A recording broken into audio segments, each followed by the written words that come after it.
Welcome to FXStreet. I'm John, one of your co-hosts. My other co-host here is Akash. If you like what we're doing here at FXStreet, if you like what you're seeing, please join us on YouTube and hit the subscribe button so you can get updates on all of our lovely video content. Specifically, if you like what Akash and I are discussing, please follow us on Twitter at Mangyeko and myself at Just Analysis 1. Looking at Dogecoin and looking at what it is doing. So I'm really excited about this from a nerd perspective because this black vertical line represents something known as a Kumo twist in Ichimoku. That is when Senko span A, sorry, it's just dry down here. It's not COVID. This is where Senko span A crosses below Senko span B. The black horizontal line on the chart that represents where the Tenkan-sen is the weekly Tenkan-sen level. And what's interesting about Kumo twist zones is that when price approaches them, it's almost like a kind of like a magnet or like a suction cup or something. It just gets like sucked through it, and it acts as kind of like an accelerant. And so I think we talked about this on Monday a little bit maybe, but if we continue to push up higher here, the closer we get to this zone, even though the weekly Tenkan-sen is there, given that there's a twist, I mean, it could break out substantially there. Now, kind of a common theme I've been discussing when it comes to a lot of the analysis we've gone over today is that I'm not bullish until X things have occurred in the Ichimoku system. I'm not bullish until there's a close above the cloud. Even if the lagging span is not above the cloud, getting the close above the cloud and specifically getting a close above 27.5 or at 28 even, that is the level that I think is the most important to watch and pay attention to, because that will likely yield some pretty big spikes higher.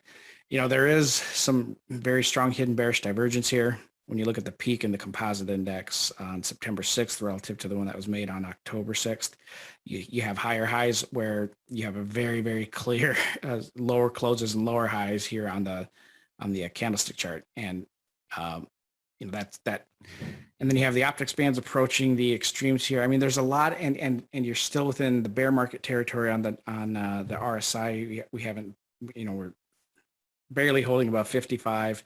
There's a lot of things here that point to a continuation move south rather than an imminent breakout. The danger zone ahead for bears for bulls is any move that is going to have a daily close below the last low close here at what was this at 1960, so 0.196. If we get a close below that, I think you can say bye-bye to the 20 cent or the 8, even the 10 cent range. I mean, probably come down to that 10 cent level.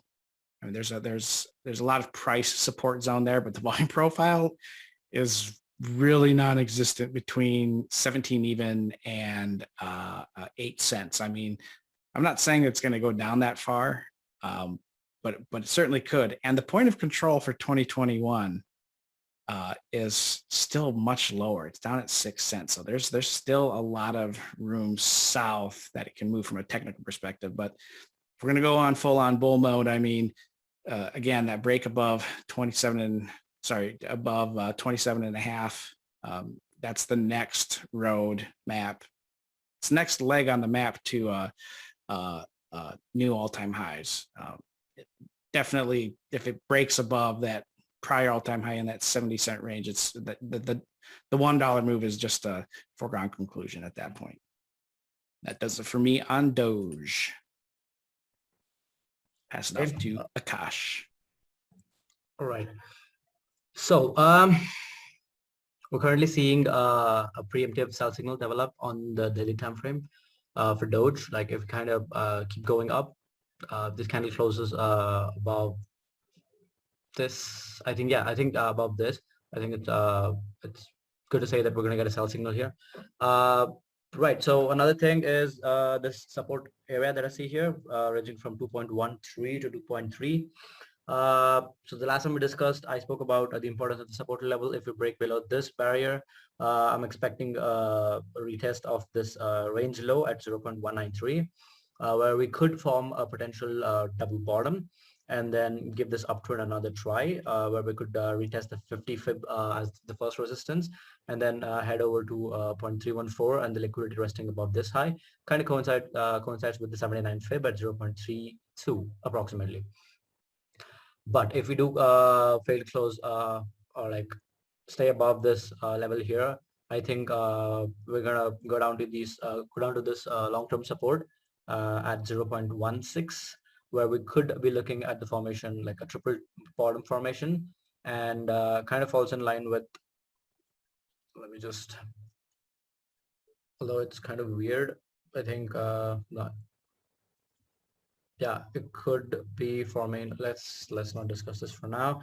I think for now, it would be good if we do fail to close above 0.19.